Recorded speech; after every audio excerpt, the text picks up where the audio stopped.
Ekibiina kya People Power nga kikulembeddwamu liida wa informal sector Chairman Nyanzi olunaku lw'eggulo bagguddewo akabokisi akayitibwa suggestion box whereby nti nno munnayuganda yenna ayagala enkyukakyuka oba oyo ayagala okugatta endowooza n'aba People Power oba oyo ayagala okuwabulamu omukulembeze w'ekisinde kino ekya People Power Bobi Wine aba alina okuwandiika ebbaluwa eno n'agitwala butereevu wali ku kitongole kyabwe ekamwokya era nga agisuula mu kabokisi kano. Ebbaluwa eno n'esomebwa bulungi nnyo, bw'esomebwa ne bamanya ki munnayuganda kyayagala, kiki munnayuganda kyayagala Bobi Wine amukolere ng'afuuse omukulembeze w'eggwanga 2021.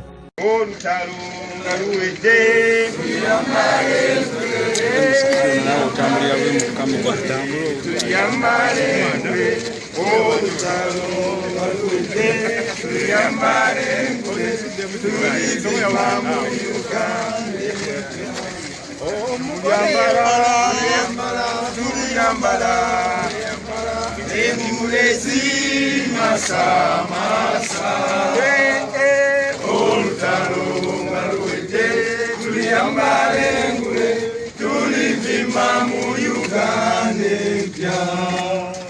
People Power, our power, People Power. Kati engeri tuli People Power ebirowoozo byonna byonna biva mu bantu baffe era tuliwo okulwa abantu nekyagulanye ensimbi okulwaki maanyi g'abantu. Nja kusaba executive secretary waffe ne spokesperson bajje wano tugulewo akabokisi kano sebo metropolitan nawe sembera wano owekitiibwa Kidandala mujje tukagulewo abantu batandika okuteekamu ebirowoozo byabwe naye tugulewo akabokisi kano sikakuwemuliramu sikavumiramu bantu sikakwaniramu wabula kabokisi kabirowoozo ebizimba eggwanga lino People Power, our power. Katugenda kuza waggulu obugalo People Power, our power. So akabokisi kaffe kafaanana akatuli kaakano katono nnyo, ebbaluwa ogireeta bwe ziba nnyingi nnyo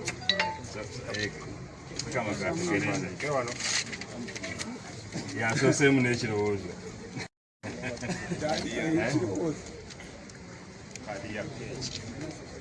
ebirowoozo ebizoganya byonna byonna tujja tubyagala zooga zoganya zoganya zoganya buli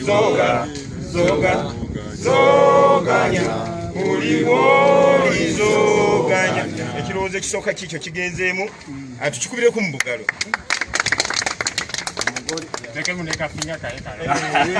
empeta tegendera muzibagikubuuza. Kati ebirowoozo ebyo tujja kugulangawo tubikuŋŋaanye, tugenda kubanika komiti kabijengamu bikuŋŋaanye babireete paka ku high command tusome era nooza n'abasinze nga tujja kuteekangawo n'ebirabo omuntu anaabanga asinze okuleeta ekirowoozo ekirungi okuzimba eggwanga lyaffe. Mwebale nnyo, mwebale ddala. People Power, our power, our power, People Power. Olutalo nga luwedde tuliyambale ngule, tuliyambale ngule, tuliyambale ngule. Olutalo nga luwedde tuliyambale ngule, tulivimba mu Uganda. Kale kakati lowooza omugole katubuuzeeko atubulire n'ebigenda mu maaso naye tatukweka n'ekimu ebintu byonna byonna byogere nga bwe bigenda mu maaso si bwe guli saba osekama wa Facebook person tutabbiremukko bigenda bitya. People Power, our power, our power, People Power. People Power, our power, People Power. Okay. Banda edi musanyufu kubenga kyako munzijeyo mu mirimu gy'eggwanga egiri serious. Chairman Nyanzi musajja tali serious. Angambe sebo senyonyi gya tulina okulonkinga suggestion box nga ndi busy bana ndi busy. Nene ngamba anyway gino mirimu mikulu katuje tugikwasaganye ate nzireyo kwasaganye ebintu eby'eggwanga. Naye ndi musanyufu bana mwe bale tusabira mayinze nabagamba nti engule nyingi ate zitulina okwambala era nabalabulako nti eri engule nga tetunajambala eno tujja jambala mugamba awo yeseka mwayogera bwogezi kati engule yavuddewo eyo kati amaanyi tulina n'amaanyi kuba kati ngenda mukuzoganya nga mmanyi nti bwenfunayo ebiki bisago nga ngendeka nga bankubaka masaji naye ku mulamu ogwaleero suggestion box tugironkinze era nga bwekibadde tugamba tujja basaba ebirowoozo byammwe mubituwe tujja bisaako nnyo essira kuba ffe tukkiriza nti amaanyi gava mu bantu so twagala okuwuliriza abantu boki tebagamba mulamu waki gwe baagala tutambulireko bwe tusobya nga twagala mututereezeemuko manye obukulembeze bwe tulwanyisa kati bwana bannakyemalira sebe nagendera bagamba nze ki kyesimanyi ki kyemuyinza okumbuulira netugamba nti mwabalina otubuulira engeri gye tulina otutambula nga people power sebirowoozo mubituwe bannaye tujja bisoma era tujja kukola ekisobokera ddala kyonna okubigondera ebirowoozo binamutuwadde mwebale nnyo mwebali eddala munansonyiwa ngenda baddukako naye abakulu bakyaliwo omukama bakuumi sebo webale nnyo people power senyonyiwole sebo webale nnyo abanyabo ne basebo ate kakyafu banyabo ne basebo ebintu byaffe nabagamba biri fomu naye tubikola informale tuyinza nga obutabategeeza nnyo action gye tugendamu buli kiseera waliwo abadde bagamba muno waliwo scientific election kiki ekiragamu wano waliwo scientific wano sayansi yenna ebyo tetubikirizamu tugenda kubeera nga tukuŋŋaana njagala mukubira pulezidenti waffe engalo omulimu gwe yakoze eggulo ku CBS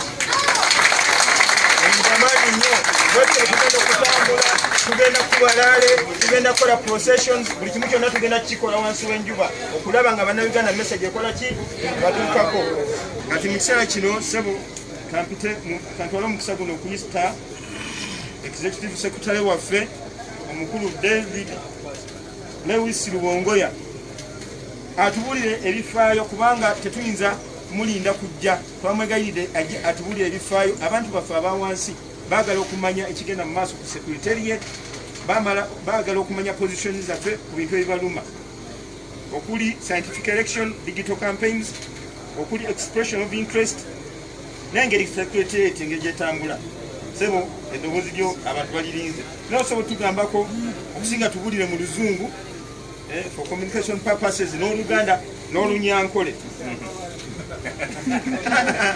so sense of people power our power people power people power our power people power chakabi banange nesimenyo kubeera wano ku function eno n'okusekera ddala okulochinga suggestion box yaffe yo suggestion box nkulu nnyo kubanga eno people power twagala nnyo okuliriza abantu okusinga tulowooza kirungi nnyo okulaba nti tulonchiriza suggestion box eyo era tugiyise suggestion and ideas ebirowoozo by'abantu abantu bangi nnyo babadde batutuukirira nga batubuuza people power muyimiridde mutya ku nsonga eno oba eno naye ne tubagamba ate mmwe mulowooza kimwe ng'abantu tuze tukola ebintu oluusi tugenda mu activity naye n'olaba abantu nga activity eyo oluusi bagiwagira endala tebagiwagira kati kiba kirungi nnyo ne tuwuliriza abantu bo balowooza ki ku nsonga ez'enjawulo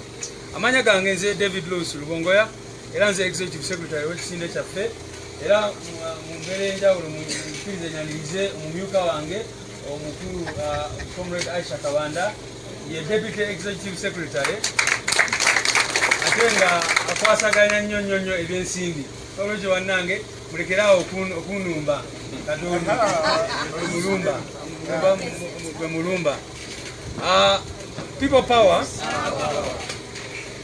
kati chairman yanze yansabye chairman first of all mukubireko obugalo wannange chairman wa people power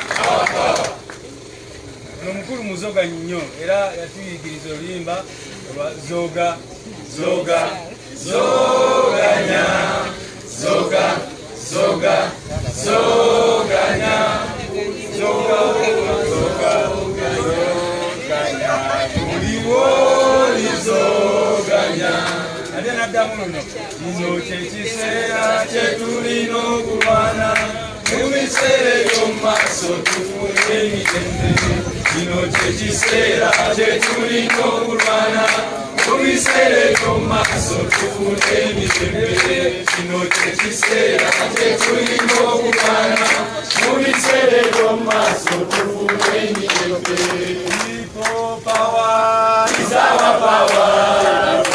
Our power is your power. People power is our power. Our power is your power. People power. Our power. So banange, nze sanyuse nnyo okubeera wano era kanjogeremu n'oluzungu. The movement has come of age. We've been operating for about 3 years now, and we've seen a lot of support from all Ugandans. Twatandika nga tumitingira mu kalumu wali kalumu akatono bwe kati nga mutumitingira naye kati mukama natusaasira natuyamba ne support ya president waffe n'abakulembeze abalala kati tulina secretariat eri full function. Era kati nga wano ku secretariat kyekitebe kyaffe ekikulu naye tugenda mu maaso nga tu openingawo offices mu ggwanga lyonna era omukulu ono akulembera mobilization gwe mulimu gwagenda okubeerawo mu bbanga lino erijja. Tugenda kutambula buli katundu k'eggwanga kino tubeere nga tugulayo offices zaffe abantu baleme okutambula okuva ekyenjojo okuva ebushenyi okuva Arua okuva wa nga bajja wano ekamokya secretariat yaffe. Naye n'ekirala banange njagala mulabe nti ffe eno movement yatandikira mu ghetto era ne tusalawo nti ekitebe kyaffe tetugenda kijja mu ghetto kirina okusigala mu ghetto. Waliwo abajja wano ne bawa advice ne bagamba omukulu lwaki togenda n'ofuna office ekololo naye nagamba ekololo tugenzeyo kunonayo ki abantu baffe bali mu ghetto tulina okubeera ghetto ekamokya era bwe tugenda ng'omukulu agenda Embalala asookera mu ghetto z'Embalala kitegeera kubanga kino kisinde ky'abantu ba bulijjo. Yali yasimbawo ekyadondo agamba nti ayagala kubeera eddoboozi lya muntu wa bulijjo era ndowooza ebbanga lyamaze mu palamenti mukirabe nti agenzeeyo n'afuuka eddoboozi lya muntu wa bulijjo okitegeera kubanga eggwanga lyaffe nga bwe mukimanyi mulimu classes 2 era nga bwe twogerako waliwo abali ku tebo ate waliwo abaliibwa wesanga nga kati oli mu kategole ki. There are people who are seated at the table and there are those who are being eaten. They are the eaters and the eaters. So, banange ffe ekisinde kino kirwanirira nnyo omuntu oyo the eaters abo abanyigirizibwa oyo comrade waffe yafudde Hussein Walugembe ow'e Masaka oba neyerekeza oyo gwetuyimiriddeko era banange taking a moment of silence olwa comrade waffe oyo nga tuyimiridde ku magulu wale eddakiika emu atumulowoozeeko era nga tugamba nti Mukama omwoyo gwe agulamuze kisa. Oli ku Uganda News Updates ky'oba olina okunkolanyiga akagambo subscribe okomentinge olikinge ate osharinge. Mwebale nnyo mwebale ddala sigadde nze Roger Malobozi.